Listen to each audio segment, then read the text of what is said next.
ఓం శుభంకర్యే నమః. మార్చి మాసములో మిథున రాశి వారికి గల గోచార ఫలితాలను తెలియచేస్తున్నాము. శ్రద్ధగా ఆలకించండి.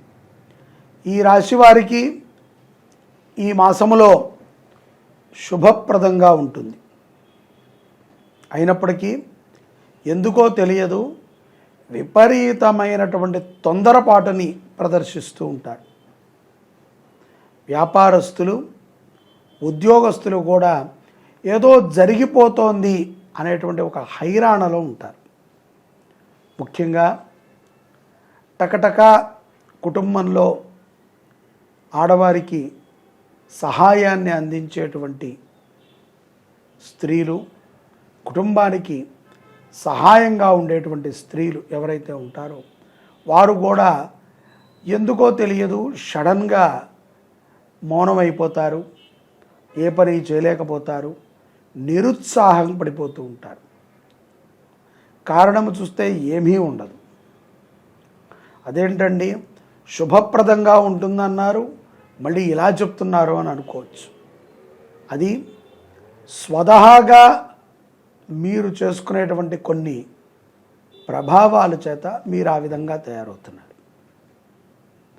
వివాహ విషయములోనో, పిల్లల విషయములోనో, గృహముకు సంబంధించిన కొన్ని విషయాలలోనో మీరు తీసుకునేటువంటి కొన్ని నిర్ణయాలు అంత న్యాయబద్ధంగా లేవేమో, మంచి నిర్ణయము కాదేమో, ఏదైనా లోటు ఉందేమో అనేటువంటి ఒక ఇబ్బందిని మీరే చూస్ చేసుకుంటారు. ఇక్కడ ఏదో తప్పు ఉందేమో, ఇక్కడ ఇలా జరగట్లేదు కాబట్టి ఇలా ఉందేమో, లేకపోతే ఇంకేదైనా తప్పు జరిగిందేమో, మంచి రోజు తీసుకోలేదేమో, ఏవో ఒక రకమైనటువంటి మాటని మీరే అనుకుంటారు, తప్పుగా మీరే భావిస్తారు, మీరే తీసుకుంటారు. మళ్ళీ దాన్ని సరిదిద్దుకోవడం కూడా మీరే చేస్తారు. ఎవరో చెప్తే మళ్ళీ సరిదిద్దుకోరు, మీరే సరిదిద్దుకుంటారు. కుటుంబ వ్యక్తులతో చాలా జాగ్రత్తగా ఉండటం అనేటువంటిది మంచి విషయమే. కానీ వారికి సహాయపడటము మన ధర్మం. ఎవరైతే కుటుంబంలో అంత స్థితిగా లేరో అటువంటి వారికి సహాయాన్ని మనం అందించడం అనేది చాలా మంచి పని. తద్వారా మనకి శుభం జరుగుతుంది, మనం బాగున్నాం కాబట్టి. మిథున రాశి జాతకులు విదేశాలలో ఉన్నటువంటి వారికి లాభపరమైనటువంటి అవకాశాలు కొన్ని వస్తాయి. అప్పుడే మారి ఉంటారు ఉద్యోగమో, లేకపోతే అప్పుడే ఇల్లు మారి ఉంటారు. ఇంకొక దగ్గరికి వెళితే ఆ ఇల్లు బాగుంటుందేమో, అక్కడ ఉద్యోగము చాలా అనుకూలంగా ఉంటుందేమో, అక్కడ పరిస్థితులు చాలా న్యాయంగా ఉంటాయేమో అనేటువంటి ఒక ఆలోచనని చేస్తూ ఉంటారు. అంటే స్థిరమైనటువంటి ఆలోచన లేకపోవటం. ఇక్కడ గురు వీక్షణ కొంత సన్నగిలటం ద్వారా బలమైనటువంటి నిర్ణయాలను తీసుకున్నప్పుడు వీక్ అవుతూ ఉంటారు. కాబట్టి దత్త చరిత్రని పారాయణ చేయటం చాలా మంచిది. మిథున రాశి వారికి దత్తస్తవాన్ని పిల్లలకి వినిపించండి. ఆరోగ్య విషయంలో కూడా ఇంతే. వైద్యుడి దగ్గరికి వెళితే వైద్యుడు ఏమీ లేదంటాడు, కానీ మీరు కంగారు పడిపోతూ ఉంటారు. ఏమైపోయిందో, ఎందుకు అయిపోయిందో, ఎలా అయిపోయిందో, ఏమైపోతుందో, ఎలా అయిపోతుందో, ఈ టెన్షన్ ఎక్కువ అయిపోతుంది. మీ విషయంలో మీరు కంగారు పడటంలో తప్పులేదు. మీరు కొంతమంది మీకు కావాల్సిన వారి విషయంలో కూడా ఇదే కంగారుని ప్రదర్శిస్తూ నిరుత్సాహపడిపోతున్నారు. అలా ఉండకూడదు. జాగ్రత్తగా ఆచితూచి నిర్ణయాలను తీసుకోవడం అనేది చాలా మంచి ఫలితాలని మీకు ఇస్తుంది. మొదటిలో చెప్పిన విధంగా శుభప్రదముగా ఉండటం అంటే మన ఆలోచనల్ని మనం మార్చుకోవటం. నెగటివ్ ఆలోచనలని దయచేసి చేయకండి మిథున రాశివారు. నెలాఖరిలో అంటే మార్చి 15వ తారీఖు తర్వాత ఖర్చులని తగ్గించుకోవటం అలవాటు లేకపోతే అలవాటు చేసుకోవాల్సిందే. అనవసరమైన ఖర్చులు, దాన ధర్మాలు చేసేటప్పుడు గోకి చేస్తాం. అదే ఏదైనా సినిమాకి వెళ్ళినా లేకపోతే ఎక్కడ పెద్ద వ్యవహారానికి వెళ్ళినా హోటల్కి వెళ్ళినా తప్పనిసరిగా అక్కడ ఎంత రేటు ఉంటే అంత అక్కడ దానికి కట్టి తినాల్సిందే. తప్పదు, అది తప్పదు కదండి అంటాం.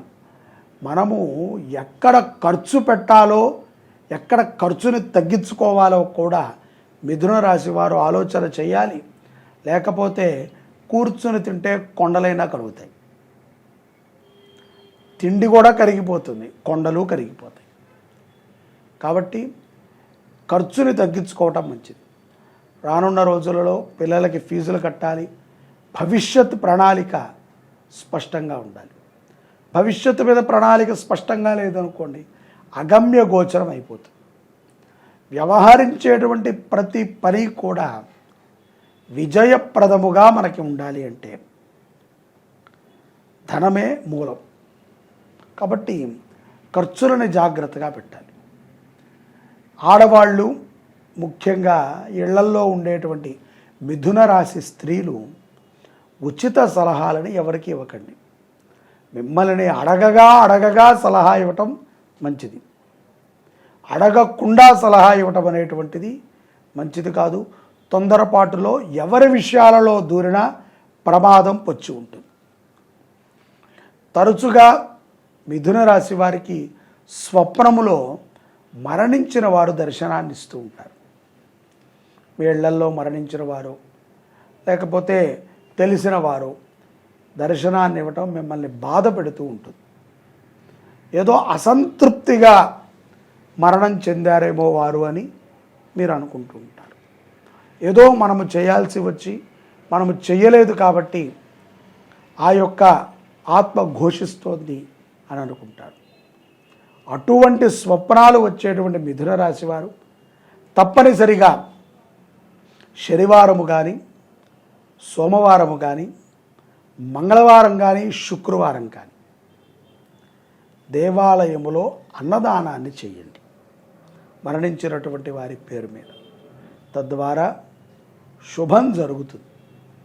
లేకపోతే మరణించిన వారు ఏ వారాన మరణించారో ఆ వారము రోజున వారి పేరు మీద అన్నదానాన్ని చేయటం ద్వారా మిథున రాశి వారు స్వప్న బాధల నుంచి బయటపడతారు. కంపల్సరిగా దత్త చరిత్ర చదవాల్సిందే, దత్తస్తవాన్ని వినాల్సిందే, దత్తాత్రేయుల వారిని స్మరణ చేయవలసిందే. గురువారము పూట ఏకభుక్తము ఉండటము కూడా మంచిది. అంటే ఉదయం నుంచి పాలు, పలహారము, పండ్లు ఇత్యాది వాటిని సేవించి రాత్రి కాలంలో దత్తాత్రేయుల వారిని దర్శనము చేయాలి. దత్తాత్రేయుల దేవాలయానికి వెళ్ళి దత్తాత్రేయ స్వామిని దర్శనము చేసి ఆ యొక్క దేవాలయానికి 11 ప్రదక్షిణాలను చేసి నక్షత్ర దర్శనము చేసిన తర్వాత మనం భోజనం చేయాలి. అలా ఈ 4 వారాలు చేయటం ద్వారా మిథున రాశి వారు శుభప్రదముగా ఉంటారు.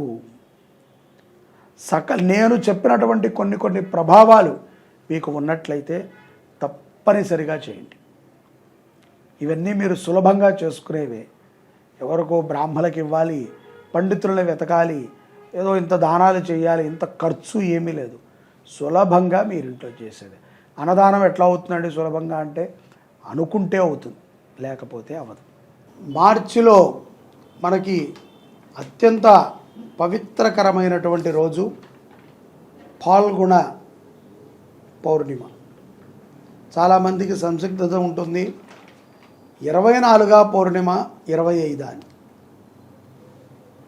24వ తారీఖు పౌర్ణమి రాత్రి పౌర్ణమి కావాల్సినటువంటి వారు చంద్ర దర్శనము, నక్షత్ర దర్శనము చేసుకునేటువంటి వారు 24వ తారీఖు ఆదివారము పౌర్ణమిగా భావించి చేస్తారు. ఎందుకంటే రాత్రికి పౌర్ణమి తిథి ఉన్నది. పౌర్ణమికి ఎప్పుడూ కూడా ప్రధానము రాత్రికాలం. అలాగే ఏదైతే గనక లక్ష్మీప్రదమైనటువంటి అనుగ్రహాన్ని పొందేటువంటి పౌర్ణమి కూడా పాల్గొన పౌర్ణమి. ఇది ఉదయము పూట ఉన్నటువంటి పౌర్ణమి కావాలి.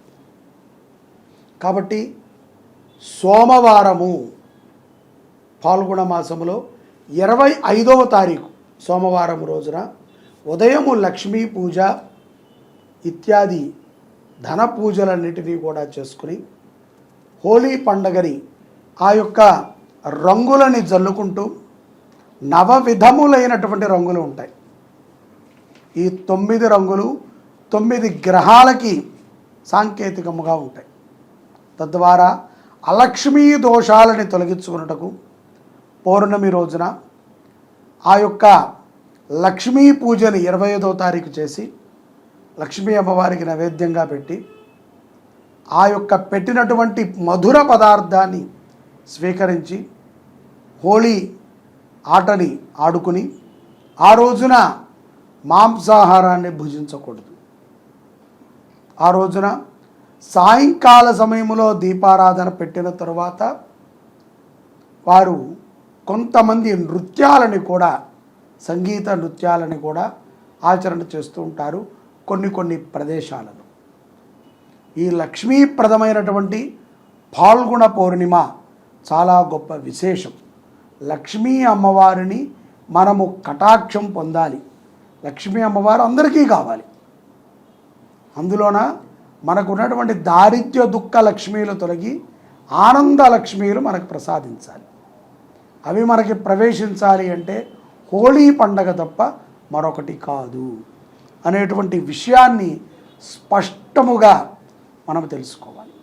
అందున సోమయుక్త పౌర్ణిమ, సోమవారము చంద్రుడికి ప్రీతి, పౌర్ణమి అమ్మవారికి ప్రీతి. సోమవారము శివుడికి ప్రీతి, పౌర్ణమి అమ్మవారికి ప్రీతి. అంటే ఇద్దరు కూడా కలిసినటువంటి సోమయుక్త పౌర్ణమిని మనము చాలా గొప్పగా అమ్మవారి ఆరాధనని మన ఇంట్లో మనం చేసుకుందామండి. ఎవరినో బ్రాహ్మణుని పిలిచి ముత్తైదువులను పిలిచి ఏదేదో హడావిడి చేయకుండా సులభంగా మనము అమ్మవారి అనుగ్రహాన్ని పొంది చక్కగా 9 రకాల రంగులు 9 రకాల ముగ్గులను పెట్టి 9 రకాల రంగులని చక్కగా మన వస్త్రాల మీద కానీ మన ఇంటి ముందు కానీ మనం జల్లుకుందాం. ఈ యొక్క నీళ్లలో చాలామంది రంగులని మిశ్రమించి వాటిని జల్లుతారు. అవి కూడా చాలా జాగ్రత్తగా చూసుకుని మనం జల్లుకోవాలి. ఏది పడితే అవి నీళ్ళల్లో కలిపితే తద్వారా ప్రమాదాలు కూడా మనకు వస్తూ ఉంటాయి. కాబట్టి ఆనందకరమైనటువంటి పౌర్ణిమల్లో ప్రప్రథమమైనటువంటి పౌర్ణిమ. అందున మరొక గొప్ప విషయం, ఈ పౌర్ణమి తర్వాత మరికొద్ది రోజులలోనే మనకి అమావాస్య వస్తుంది 15 రోజులకి. దాని తర్వాత ఉగాది వస్తుంది. సంవత్సర ఆఖరి పౌర్ణిమ చంద్రమిళిత సోమ పూర్ణిమ చాలా గొప్ప విశేషం. లక్ష్మీ ఆరాధన చేస్తే ఈ సంవత్సరం మీ అందరికీ కూడా అలక్ష్మీ దోషములు తిరిగి లక్ష్మీ కటాక్షాన్ని పొందగలుగుతారు. జై శుభంకరి. ఓం నమః శివాయ.